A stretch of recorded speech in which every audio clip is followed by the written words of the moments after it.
we were sitting here thinking about Victor Orban and lessons that we can learn from Hungary. And so, what happened to Victor Orban's in Hungary's 2026 election?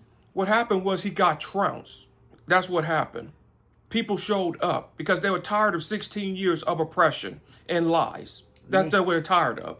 And they were tired of Viktor Orban stealing taxpayer money to places like CPAC, but they said they traced that money, and that money went where? to his own personal family pockets and allies, Yeah, and they said it went to other sources. and went to other sources. Can you name any? They went to, one of them went to CPAC, the other went to Viktor Orban's allies and cronies. And the outgoing foreign minister of Hungary is even shredding documents about covering up for Russia as well. Wow. So, who defeated him, and by what margin? Do you know who defeated him? It was Peter Magra. I can't pronounce his name. It was Peter Magra. And it was 60-4. And it was not even close. His party got the super majority. And what that really means is that when he became a majority as prime minister, he is going after all the Albar people. Why did Viktor Orban lose support after so many years in power? Corruption. People were tired of Victor and economic mismanagement. They could only put up for so long, dictatorship for so long, if the economy is good. But if the economy is bad or people are not feeling it, then when the economy gets bad, they're not going to put up with it. Okay. And so, can you imagine? We can barely put up with months with a DJT. We know we couldn't put up with 16 years of his shit. And Iran is talking about, yeah, you go over there and y'all do a regime change. Get rid of Trump and we'll come over there and We'll open the Strait as long as the Strait. we'll open the Strait of Hormuz in the Red Sea when Donald Trump is out of office. That sounds The Iranians are very intelligent, very smart civilizations. They're Persians. And Persians lasted like a 5,000 year, 2,000 to 5,000 year history. The Arabs are the ones that also invented algebra, too, and mathematics. Yeah, they shouldn't have messed with the Persian. The Persian army shouldn't have. They didn't survive a long time. They survived a very long time. It's like one dictator, Belarus, that was Russia's ally, even said that I admire the Arabs. The Arabs are the ones, the president of Belarus, that's a dictator there, that's a pro-Russian puppet, said that the Arabs are willing to die and risk their lives. I ain't going to risk my life. Well, He was honest. Well, Americans, that they don't feel that way about this country. They don't, because we as Americans, we're upset if we lose our car, our phones, our Lexus, which was owned by Toyota in the first place. We spoiled and we get too comfortable, right? We love comfort more than anything else. It's just like that thing. We're comfortable, security, and rich last. That's what we are mentality. Well, in this war of the billionaires against the people, who you think gonna win?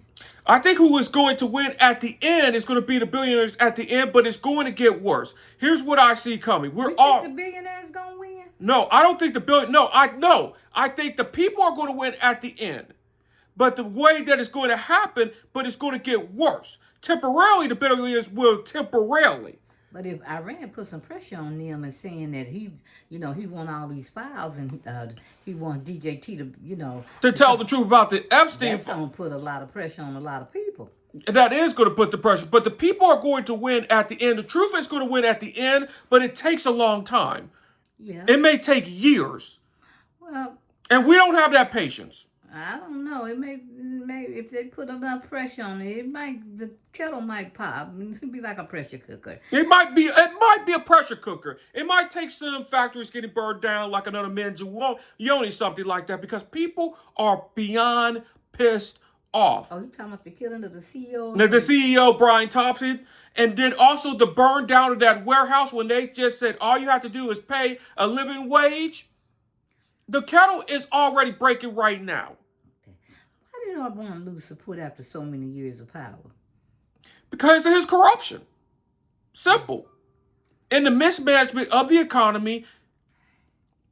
And that's how they made that Project 2025 book. And that all that it came out of Hungary. A lot of the conservative fascist leadership came out of Budapest. And a lot of them had that Russian, Hungarian money. CPAC came out of that money. How you think Vladimir Putin feel about losing? He lost one of the most important allies in Europe, in Hungary, Victor Orban. And most Hungarians, they don't like Russians. They consider Russians as imperialists. Most Hungarians consider themselves more European than they are pro-Russian. And that was another mistake that Victor Orban did, is that he was the one that was simping for Russia, which most Hungarians are more European. They're not Russians. What do you think this defeat means for Hungary relationship with UK and Ukraine? I think with Ukraine, it actually improves the relations with Ukraine. And another one that also endorsed Victor Orban that lost was J.D. Vance. Also, Benjamin Netanyahu also endorsed Victor Orban. And guess what? If Benjamin Netanyahu comes to Hungary, guess what? He might be arrested for war crimes. Because Peter Major even said, hey, I'll invite you to the country, but we're going to have to turn you in for war crimes. The ICC. Well, you know he's not going to come. And plus, J.D. Vance, the last person he visited was the Pope, and the Pope what? And the Pope Francis died. Yeah, and so, you know. And I don't think J.D. Vance is going to even run for president at this point. Yeah, he claimed that his wife is pregnant. But what it is he has no support. That's just what it is. I think the next Republican nominee is either going to be, it's going to come down to Marco Rubio versus Tucker Carlson for the Republican nomination. Yeah. I still believe that. And let's stop right there. Tucker Carlson wants to seem to be a little grieved about what he's done, just being MAGA. You believe him? No, I do not believe him one bit. I think that Tucker Carlson is just a smarter discipline with discipline. Mm-hmm. We got too many books on Tucker Carlson. Tucker Carlson just, you know, he just ain't our cup of tea. No, he's not. Tucker Carlson and all you have hoax and the network of lies. You know, yeah, Tucker Carlson, he ain't no need to believe in, you know, he in network of lies. Guys, and he hated Donald Trump even when he was on Fox News and lied on him when he was for Fox News. And you can't believe him because of, you know, he's in what? And he's in hoax? Yeah, and he's written 3 books. I can't find the other 2, but we got his books. And the Ship of Fools right here, yeah. Tucker Carlson. Yep, Ship of Fools. And so that's why a lot of people, when they don't read, you know what happens? They're not well informed. And I don't care what Tucker Carlson talking about. Ain't nobody trying to get behind him, because then you got to get behind Candace. You got to get behind Megyn Kelly. And definitely we're not trying to get behind Megyn Kelly, because, you know, Megyn Kelly wrote a book.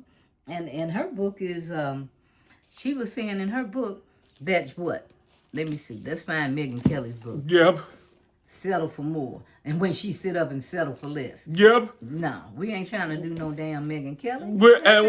We're not doing no conspiracy theories. And we're not doing no conspiracy theories of Megyn Kelly or Nick Fuentes or even Andrew Tate. We're not doing that. Well, getting back to Victor Orban, because, you know, although he's an authoritarian, and even if Victor was walked out there on the stage and said that, you know, he was sorry about all the stuff that he did, you know, you get into a cult, it's hard to believe these people, because they're going to do And the only way to destroy a cult was not from the outside. You have to go from the inside to destroy a cult. Peter Major used to work for Victor Orban. He was in Victor Orban's party.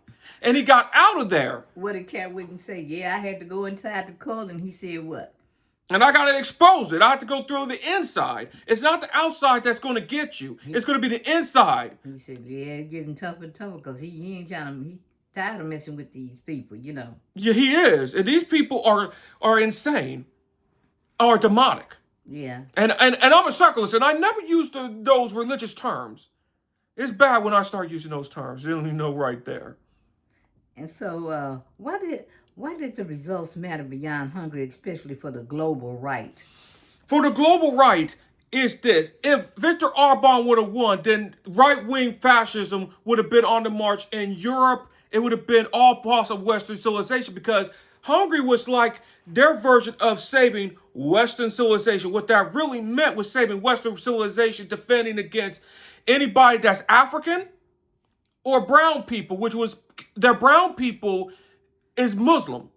Mm-hmm. It's a lot of them. I don't know why they're trying to come out and attack them, because that ain't gonna work. What do you think Abraham Touré, that's your boy, what do you think he would say about the downfall of Victor Orban? I mean, he just says that is not my country's, but he is like Thomas Sankara. Who is Thomas Sankara? Remember, Thomas Sankara used to say, got his country free from Burkina Faso, that freed his people from French tyranny, okay? And he was assassinated and betrayed by his best friend. Who was his best friend? His best friend was one of the presidents that we grew up together. You know his name? I don't know his name or pronounce his name. He used to be the president of Burkina Faso and then destroyed it for years. And then he got overturned by the first dictator, military. And then that happened. And then Ibrahim Traoré was delusional from that. And he came back. You call him delusional? No, not delusional, but the other. No, not Ibrahim Traoré delusional, but the other African that was with France. And France is also losing power in Africa as well. Yeah, Toure said he ain't trying to do them no more, right? No, he's not. And he's free. And he got out of the IMF. And they're a threat. They're trying to kill Ibrahim Traoré. Yeah, I don't think Putin is going to let that happen because he kind of like my boy, though. Yeah, he does. So, yeah. He got a lot of respect for him. He does. He has a lot of respect for him. For Ibrahim Traoré. Yeah. Even when you look at the pictures of Vlad Putin over there with the Pope, you know, he was real respectful. I mean, you know, you got to watch them, but, you know, Trump just kind of... He don't have no respect. DAT don't have no respect for anything sacred. He went after Muslims. He went after Catholics. He has no respect for himself. The God is cash. That's his God. And he thinks he's God himself. See, that's the crazy thing, because they, you know, the news people sitting up there asking these dumbass questions, and you know, they treating it like it's a normal day. And it's not. And they're one that's being about their profits. They're not asking questions. That's a normal day for them because they want to keep their jobs and keeping their cash. They're treating it as a normal day.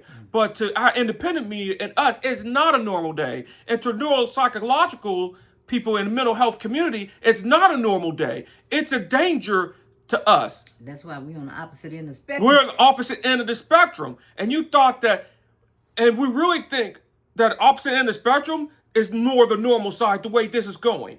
Yeah, just when you thought you had some And problems. then just when you thought that Asperger and NLVD or Asperger and ADHD had some problems, then you see the other guys right there, and you're thinking to yourself, wow, these guys? Yeah. You see who got more problems. They got way more problems over there. Well, they just need a 1-800 hotline because, you know, it's going to be a lot of people drinking the Kool-Aid after my boy fall because he's on the brink of disaster. He's on the brink of disaster. And Jim Jones, the only disaster here with Jim Jones was the Kool-Aid and the poison. This is much worse than Jim Jones. And I can tell you why this is even worse than... He even surpassed Jim Jones. And let me tell you why this is even worse. Because nuclear codes. There was even reports that DJ Tree wanted to test out nuclear weapons. And it was General Kane that blocked him from even having nuclear codes. Mm-hmm. And then there was even the reports that Donald Trump was even trying to use nuclear weapons against Iran. Well, as they say, my name ain't this, and I ain't in this mess, and we ain't trying to go over there. And while my boy Bibi Netanyahu and Trump, you know, and the other proxy war for who? They fighting the proxy war for who? They're fighting the proxy war for the Israelis, and this is the same Israel that is trying to get rid of the Palestinians, that's committing genocide on the Palestinians. That wants to really take over the whole Middle East. And the U.S. ambassador to Israel, which is the most dangerous Zionist, Mike Huckabee. Mike Huckabee's daughter is the governor of Arkansas. Remember that water? Yeah. We'll talk about that another day. Mike Huckabee said that Israel should take all the Middle East. Well, he's nuts anyway, but we're going to close it out with Vic Orban because he's out of there. And I think the consequences is going to be really serious. I think that for Viktor Orban, he is likely to be investigated and prosecuted by the Hungarian people. And what the lessons of this is that not only this is a sound defeat, defeating a person like a Viktor Orban and a Donald Trump and other people like Nigel Farage, you just can't just defeat them. You're going to have to redo the systems that allow for people like Donald Trump, Nigel Farage, and other people, Benjamin Netanyahu, in the first place. We ought to prosecute these people after you win. Okay, so, you know, Yeah, but that teaches America a lesson because this just didn't It start. teach It it took taught years. It took years. It simmered for many years, and we cannot allow this to happen again. And that's what, So and that's the why we key need word here is accountability, because we can never let this happen again. never again. And that means also having a strong and not just a strong, but a strong and competent opposition. Not you, Chuck Schumer. Not you, Akeem Jeffers. We just had to let them know that we're not doing that. We're not doing that corporate Democrat stuff that led to Donald Trump in the first place. And if they can't denounce who? If they can't denounce, Israelis. if they cannot denounce Benjamin Netanyahu, that is a war criminal. And you cannot even say that you don't need to be in Democratic politics. You need to be kicked out of the Democratic Party, and you're a quiescenter. Well, And you even before you go, even looking at the Ghislaine Maxwell, she trying to let her off the hook. and what's even worse about Elaine Maxwell, the Republicans are even, if you pardon Elaine Maxwell, Ghislaine Maxwell, what this will do, if they do this, which is they probably will do it because they don't have no conscience. They ain't got no plan. They have no plan and they have no conscience. They're going to pardon her when they do this. That's it. And it's not if, but when. When they do this, they just normalize sexual assault of young boys and young girls. Now we're gonna do like DJ Cheese asked for them votes. Ask Iran, you know what? Release the files. Release the file. We're gonna actually release the files. Mm-hmm. And on that note, what did you say at the end? If you like this channel and if you like the truth, subscribe. If not, watch some Candace Owens. Woo. And we're out. And we're out.